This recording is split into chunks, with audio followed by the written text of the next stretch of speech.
Well, thank you very much. It's an honor to have a friend of mine here, Viktor Orbán, the Prime Minister of Hungary, and he's done a fantastic job. He's a very powerful man within his country, but he's also beloved.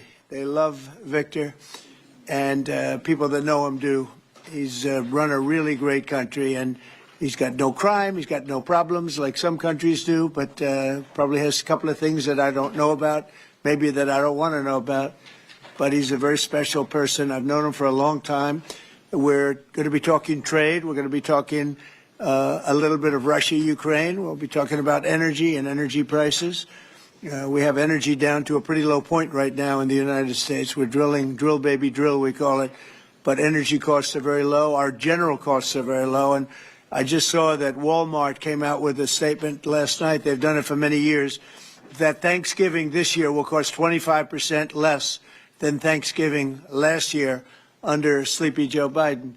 So that's a big difference. That's a big difference. 25% less Thanksgiving. And I think that's a very good chart. They include everything that you need for Thanksgiving. So it's 25% less this year than it was last year. And that's true. That's emblematic of the rest of prices. Energy prices are way down from what they were last year. Inflation is almost non-existent. We have inflation down to a very low number, whereas Biden, as you know, is the worst inflation in the history of our country. So we're doing very well. We have a shutdown, as you probably know, because the Democrats have gone, they're crazy. They're crazy. But they don't care if they hurt the country. But we've approved it 14 times. We've approved opening up 14 times, and they keep rejecting it. And I guess maybe they will again. Let's see what happens. They want to have a lot of bad things happen, bad things for our country. We're not going to give $1.5 trillion to people that came into our country illegally. We're not going to do it. To people who came from prisons, they came from mental institutions, drug dealers. They want to give them medical care. $1.5 trillion. And we're not going to do other things that they're requesting also. So I just want to welcome this really good person. I know him very well. He's a good person, and he's a great leader, and he's loved in his country. And Viktor, would you like to say a few words? Thank you very much, President. Thank you. First of all, may I say that thank you very much for the invitation. It's good to see you, President, back to the White House, and good to be back after 6 years, anyway, again, to see you here, as we have met last time. The reason why we are here to open a new chapter between the bilateral relation of the United States and Hungary, basically because during the Democrat administration, everything was ruined. So after your leaving president, everything was basically blocked, ruined, cancelled, a lot of harm done by the previous administration. In the last 10 months, President, what you have done, we are very much grateful for that. You restored the old level of the relationship. You improved the bilateral relation. You repair what was done badly by the previous administration. So now we are in quite a good position to open up a new chapter, let's say a golden age between the United States and Hungary, and we have plenty of suggestions for today: economic cooperation, military cooperation, and political cooperation. And the main issue, probably, President, you know, we are neighboring Ukraine, which is in war. It's the most important issue for us, and we would like to discuss with you how we can contribute to help you in your peace efforts. And you've taken a lot of Ukrainians that needed your help, and you've taken a lot of them in your country, and everybody appreciates that. Thank you very much. We do our best. Thank you very much. Any questions, please? Go ahead. Thank you, Mr. President. Mr. Orbán has requested an exemption as it relates to oil that is coming from Russia. Is that something that you are prepared to do? And may I ask Mr. Orbán a question in regards to that very issue? Sure. We're looking at it because it's very difficult for him to get the oil and gas from other areas. As you know, they don't have the advantage of having sea. It's a great country. It's a big country, but they don't have sea. They don't have the ports. And so they have a difficult problem. There's another country that has that same problem, by the way. But when you look at what's happened with Europe, many of those countries, they don't have those problems, and they buy a lot of oil and gas from Russia. And as they know, I'm very disturbed by that because we're helping them and they're going and buying oil and gas from Russia. So that question could be really asked maybe more accurately if you talked about many European countries, not Hungary necessarily, because Hungary is in a different position. But many European countries are buying oil and gas from Russia, and they have been for years. And I say, what's that all about, right? Thank you.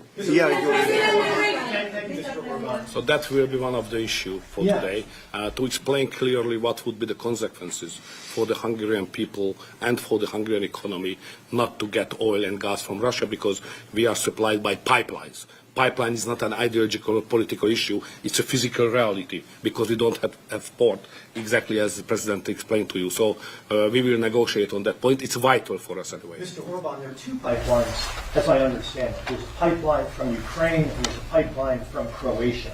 And my understanding is that the pipeline from Croatia can provide all of Hungary's energy needs.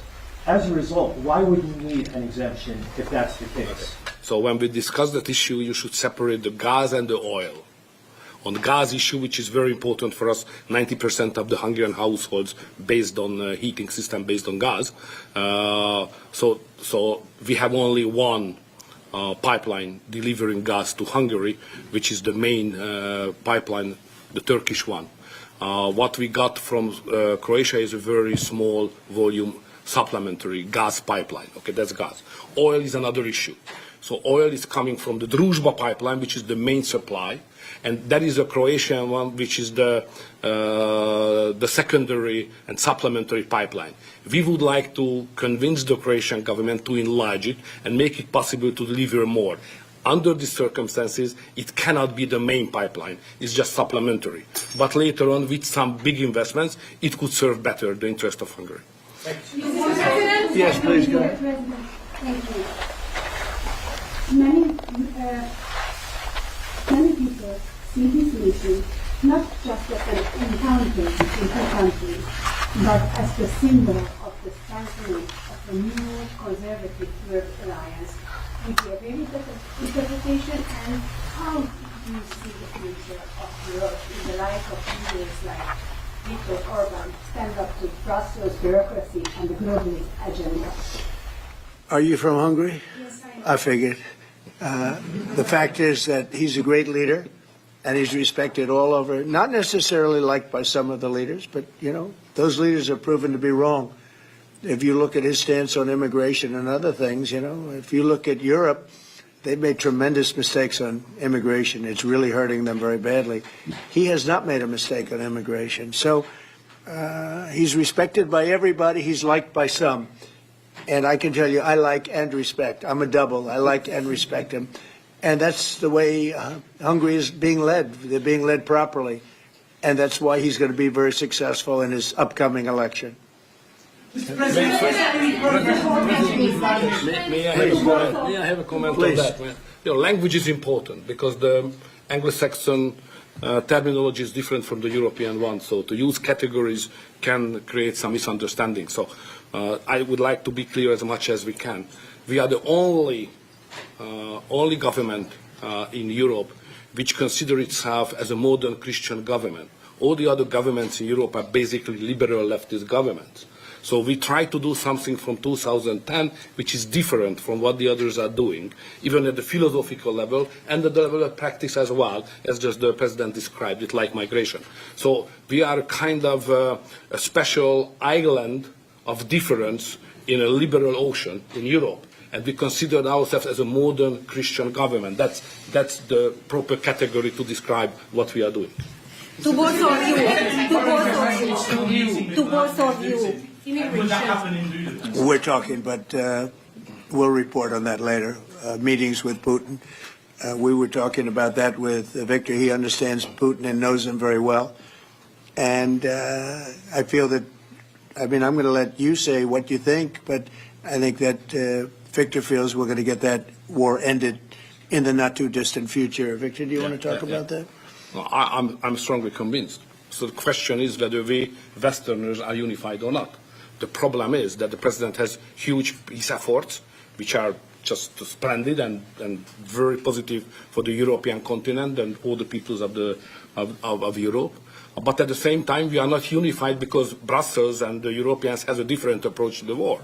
So the only pro-peace government is the United States government and the small Hungary in Europe anyway. All the other governments prefer to continue the war because many of them think that Ukraine can win on the front line, which is a misunderstanding of the situation. So it's a complicated issue. We will discuss it. It requests not just 2 minutes to respond to your question, but rather than our lecture. Sorry, not to continue more than that. To both of you. So you would say that Ukraine cannot win that war? You know, miracle can happen. Yeah, that's right. Mr. President, Yeah, go ahead. summit. Thank you, Mr. President. What is your message to the EU because from Hungary and the EU want to impose their war policies on Hungary? What is your message? Well, I think they should respect Hungary and respect this leader very, very strongly because he's been right on immigration. Look what's happened to Europe with the immigration. They have people flooding Europe all over the place, and it's hurting it. It's the crime rates are way up. A lot of bad things are happening. His crime rates are very low. They're the same as they always were, which is very little crime because he's kept it the way it should be. Europe, I mean, I don't want to go into individual countries. They're all friends of mine, everyone. As you know, in NATO, they voted to go from 2% to 5%, and you know that nobody thought that was possible. And we had just about almost, other than Spain, a unanimous vote. No, I think that I think they respect him a lot. They don't agree with him, but actually, inwardly, I think they probably do agree. He was right on immigration. They were wrong. They are flooding Europe with people from all over the world, and Europe is becoming a different place.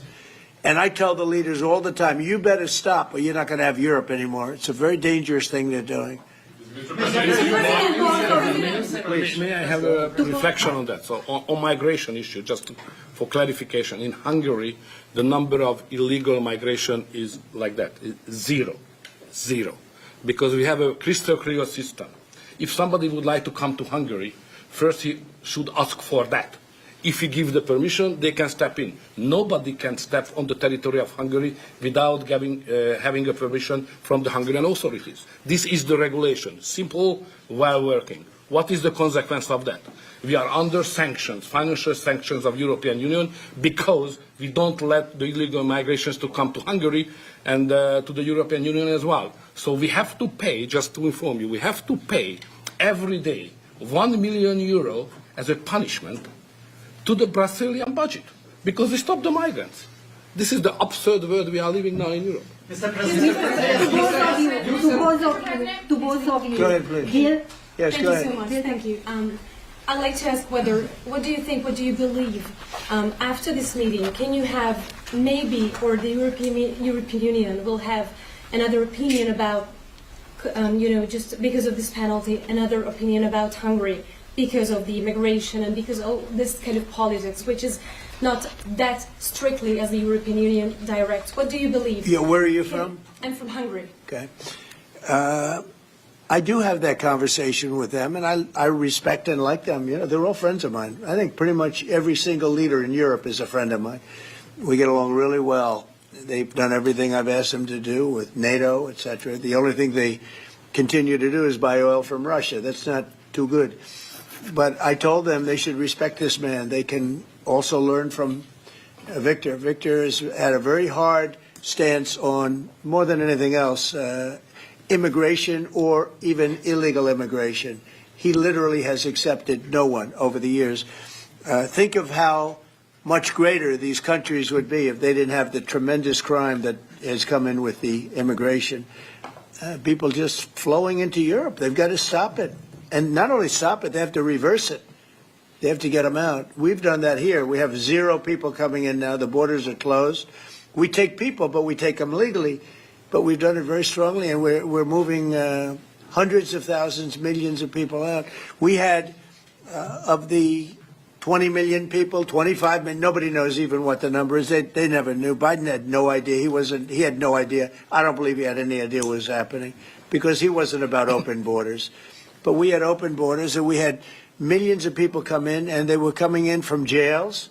They were coming in from mental institutions. They were coming in as drug dealers. We had 11,888 murderers.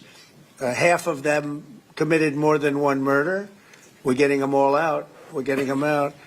He doesn't have that problem, but Europe does have that problem. Other parts of Europe have that problem.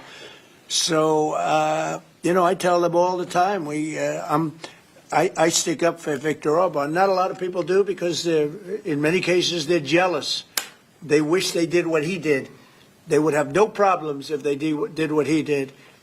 And I have a bigger heart than anybody, but, they've destroyed some of those countries. Some of those countries had no crime 10 years ago, and now they have quite a bit of crime.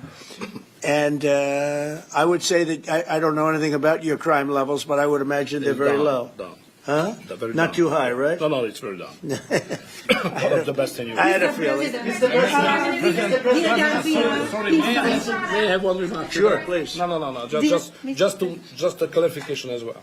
I'm not here to ask how President Trump to manage my conflicts or our conflicts with the European Union. This is our matter, so we will do it. What we need is a golden age, to open a golden age of the United States-Hungary relationship. That's the biggest help we can get from the United States. And maybe Europe too. We can include Europe. It's going to get more difficult. So inside the European Union, we will manage all of our affairs. To be the most possible humble guy, yeah? But I'm the longest-serving Prime Minister of Europe. I survived all the Prime Ministers who attacked us. And I'm sure we will survive next years as well. So we will manage our conflicts successfully. Mr. President, one question for you, Mr. President. One question for the Prime Minister. Speaking of Europe, last month you said that you would not withdraw U.S. troops from Europe, yet 2 weeks later the Pentagon decided to withdraw significant number of troops from Romania. So have you changed your mind, or the Pentagon ignored your assurance? No, they don't ignore anything that I say. What they do is we make changes. We move. It's the same number, total number, but we move people around. I happen to like the Romanian people. I think they're great people. And Pete, you may want to suggest something right there, please. Absolutely. No, nothing was uncoordinated with the White House. It's all part of the view that we have of Europe, and there will remain troops in Romania, but there's some change in how we rotate and how many we rotate. And the relationship with Romania is very good, right? It's very good, and we've coordinated all this with Secretary General Ruta, throughout EUCOM, throughout our allies. Everyone was notified in advance. The relationship with Romania is very good. The relationship with Europe is very good. I disagree with what Europe is doing having to do with immigration, but I agree with them on many other subjects. We just signed the biggest trade deal ever made with Europe, $950 billion. We were able to do it because of tariffs. It was a deal that was good, very good, but we had a very unfair deal. We were treated very badly before I came into office, but we just signed. It's the single biggest trade deal ever signed. So we have a very good relationship with Europe. Yeah.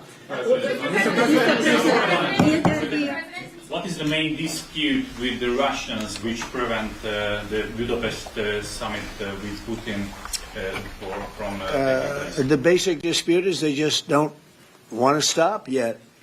And I think they will. I think it's taken a big toll on Russia, a big toll on both countries, obviously, but it's taken a big toll. They're losing 7,000 soldiers a week. That's a big toll. And between the two of them, divided, with Russia losing more soldiers, actually. But they're both losing a lot of people. And that's the primary thing that, with me, it's not economic. It's not money. In fact, we don't spend any money. We send it to NATO. They pay us for our missiles and for our military and everything else. We don't. It's not a question of money. It was with Biden. He spent $350 billion. He got nothing for it. The war would have never happened. If I were president, the war would have never happened. I think you would agree with that. This war would never have happened if I were president. It's stupid that it happened. But it did happen. I inherited the war, and I think we're going to get it ended. Not too distant future. Mr. President, Yes, please.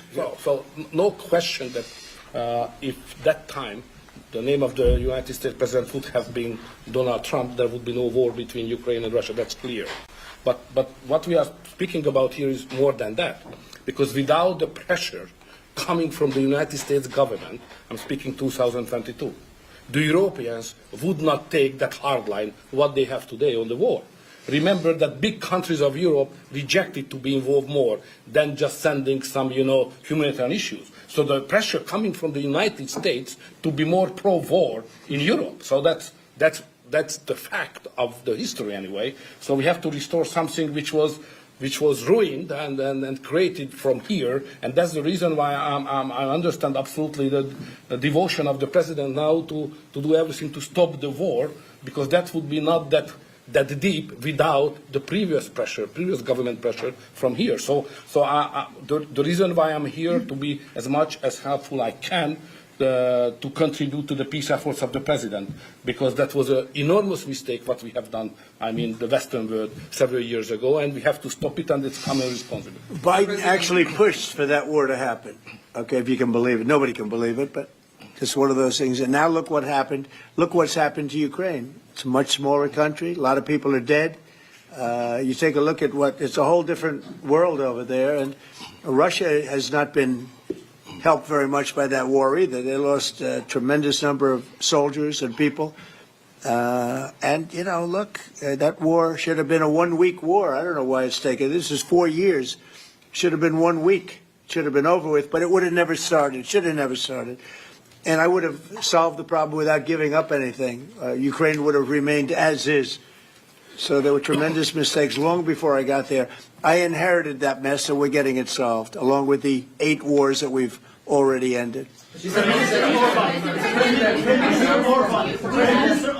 President, What is our interest cultivating better relations with the EU leader or Orbán? I think I can do both. I mean, there's no reason why I can't. I get along well with the European nations. We are still a member of the European Union, so it's easy. Yeah, and by the way, he's a member in good standing, I guess, although they penalize him every once in a while. But he's a member in good standing with the European Union, so he's a member. He's a part of it.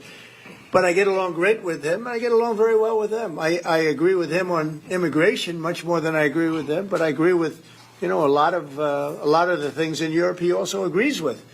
But he had a difference, I would say, primarily on immigration more than anything else. And I happen to think he was right, because their whole fabric has changed. I mean, you go to some of the countries, they're unrecognizable now because of what they've done. And Hungary is very recognizable. Yes, ma'am. Mr. President. yes, Mr. President, will there be a peaceful meeting in Budapest still this year? What do you think? You mean a meeting with President Putin? Yes. You mean in Hungary? Well, I'd like to keep it in Hungary, in Budapest. That meeting, it turned out I didn't want to do that meeting because I didn't think anything was going to be happening of significance. But if we have it, I'd like to do it in Budapest. Yeah, it'd be good. Mr. President, you said many times to support Viktor Orbán. Why is it important to win the next election, for example, for the United States, Hungary, and also Europe? Why is it important? Well, I don't know his opponent. I don't know if he has an opponent yet. At some point he will, I guess. We always have opponents, always. right? Not much of an opponent. But I'll be supportive of him. He's done a fantastic job. We've had a great relationship. The United States, look, we had a country that had no leader. It had an auto pen, illegal auto pen, totally illegal. And that's coming out stronger and stronger. But we had no leader in the United States. I mean, Hungary, as an example, had no relationship with the United States, even though we do, billions of dollars in trade with Hungary. Hungary's a big country economically. We do, billions of dollars in trade with Hungary. Why would they give that up? And they gave up so much else. Look, they gave up everything. This country was poorly run. I think if I didn't win the election, we might not have a country, if you want to know the truth. Not a recognizable country. But our relationship was immediately good as soon as I won the election, because Victor's one of the people that's highly respected, and we had a great relationship with Hungary. We do again. That was an easy one. Yeah. Do you and Prime Minister Orbán agree on ways to put pressure on President Putin to come to the negotiating table to end the war in Ukraine? I think we agree that the war is going to end. Sometimes people have to fight it out a little bit longer, but I think we agree that the war is going to end in the not too distant future. You want to talk about that, Victor? I have some ideas, and I will present it to the president. How to stop it. Mr. Prime Minister, Mr. President, since you brought up the Walmart Thanksgiving meal, Yeah. and it is cheaper, but it also contains less.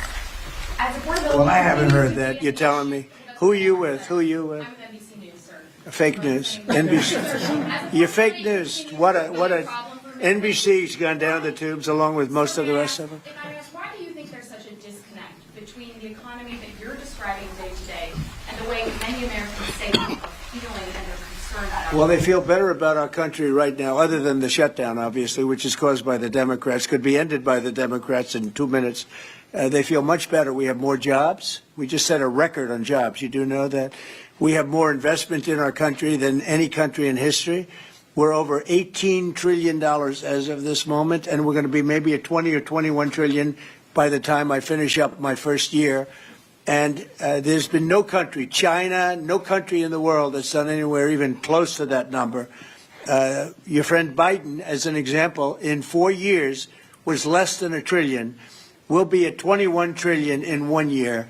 So there's no country that was even close to that, and our country was a laughing stock all over the world. We have more jobs, we have more potential than any other country, and frankly, we're the hottest country right now. Victor said to me before, we're the hottest country anywhere in the world. Think of it. We'll have $21 trillion invested. We have auto plants pouring back in. We have AI pouring back in. We're leading China in AI by a lot. We're leading everybody in every category. There's no category that we're in second place. So I just heard this yesterday that Walmart said that the Thanksgiving was 25% more expensive under Biden. That's a big, to me, that's a big number, because Walmart's respected. I mean, Walmart is Walmart, and, you know, they're giving you prices. So that would mean that the whole series of pricing and costs, you know, the groceries and everything else, it was a con job. It was a con job. Affordability, they call it, was a con job by the Democrats. The Democrats are good at a few things: cheating on elections and conning people with facts that aren't true. It was 25%. Walmart just announced it 2 days ago. 25% cheaper this year will be cheaper to have Thanksgiving than it was a year ago under Sleepy Joe Biden. You say affordability is a con job, as you put it. Say it. You said affordability was a con job, and you didn't want to. You said last night you didn't want to talk about affordability. I talk about it. When did I not want to talk about it? I talk about it all the time. We are much better than Biden and all of them. Now, just so you understand, do you remember that the Biden administration had the highest inflation in 48 years, but most people say ever recorded? Do you remember that? Right? Do you remember it? Did they have the highest inflation in 48 years? Did they? Just answer me the question. You know the answer. The answer is yes. They had the worst inflation in 48 years. We have almost no inflation. We're down now to 2%, and we'll be at maybe 1%. You want to always stay above 1%, actually. You want a little tiny bit of inflation. We're at a perfect number. They were at the highest level in recorded history, okay? And when you talk about affordability, that one fact. Now, let's talk about the second biggest subject after inflation, energy. We're going to be at $2 gasoline. We're going to be approximately $2 very soon. We're a little bit above $2 right now for gasoline. Now, under Biden, it was $4.50. It even hit $5, but it was $4, $3.50. We're going to be at $2 a gallon. So gasoline's much less. Energy costs are less. When you have energy and when you have gasoline less, everything else follows. It's such a big category. So when you have lower energy prices, which I think you admit we do substantially, that means everything else. So we are the victors on affordability. But if I watched that election, which I was not much involved in, I didn't support Virginia, the candidate, didn't do a lot of support for the other candidates. They asked me about Cuomo, and I said, well, it's a question, do you want a thug or do you want a communist? I mean, that was my response. So I wasn't involved in that stuff too much. But I will say this, If you look at affordability, which they campaigned on, they lied because they talked about, oh, prices are up. No. Prices are down under the Trump administration, and they're down substantially. Energy prices are down by 30, 35, 40%. Gasoline is way down. And the other big thing is inflation is way down. The biggest thing is inflation. The second biggest thing is energy. Energy is way down. And what's also down? Gasoline. Also, the biggest thing is inflation, and it's way down. We took over a mess, the highest inflation in recorded history. Some people would say 48 years. I'll take either one of them. But I believe it's the highest inflation in recorded history. That alone makes it impossible for them to have done a good job affordability-wise. And one other thing. When I came into office, Victor, 2 days into office, they were screaming at me about the cost of eggs. I was there for 2 days. Eggs had quadrupled. And I said, listen, I just got here. Let me check it out. And they were right. Eggs had gone up by 3-4 times. Within a period of a few months, we had eggs down to a normal cost. We did a great job on groceries and affordability. The only problem is the fake news. You people don't want to report it. And, in fact, I'd like to ask Caroline. Where's Caroline? I'd like to ask Caroline a question. Where is she? Did she? Uh-oh. She deserted us. She deserted me. Our great Caroline superstar deserted me. Anyway, she's right outside. She was going to talk about, because the fake news yesterday, they talked about that. They said, oh, I don't want to talk about affordability. The reason I don't want to talk about affordability is because everybody knows that it's far less expensive under Trump than it was under Sleepy Joe Biden. And the prices are way down. Caroline? Yes, sir.